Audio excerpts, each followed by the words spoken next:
What you've just seen doesn't need any special effects or editing techniques. It's just the reality that we are faced with.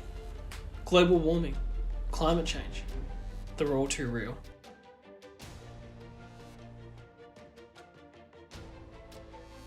When we sit down to debate in a 21st century capacity, you assume both sides of the discussion bring valid points that can hold up, right? But what if we had a false balance? A false balance in essence is given equal opportunity to speak on a matter while not holding the same amount of credibility or factual evidence.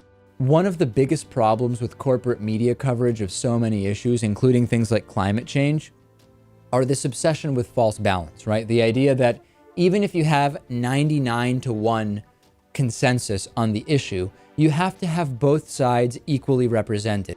If 99 or 97% of scientists believe that climate change is connected to human activities on Earth, that should receive 99% of the coverage, period. Right now, we're facing a man-made disaster of global scale. Our greatest threat in thousands of years, climate change. 97% of scientists, including, by the way, some who originally disputed the data,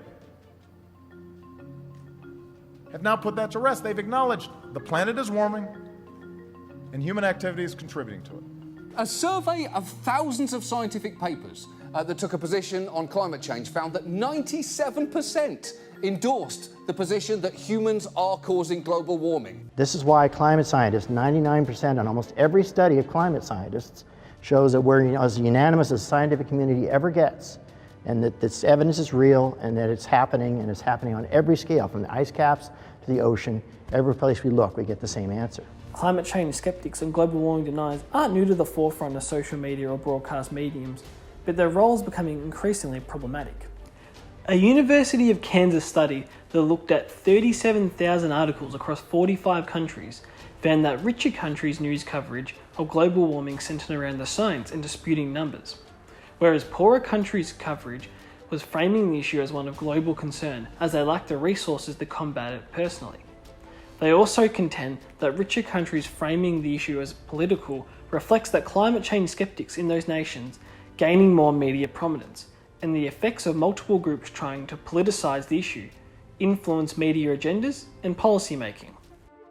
In a way, it's a privileged position to be discussing the media analysis of climate change coverage and who is more or less being promoted from it. But shouldn't we be working towards a united vision to fix the issue affecting everyone, not debating the legitimacy of the numbers? What's happening here is there are people who have cultural, political, religious, economic philosophies that they then invoke when they want to cherry pick one scientific result or another. You can find a scientific paper that says practically anything. This is now a clear global problem. The absolute consensus is that human action is leading to an increase in average temperatures. Absolute consensus.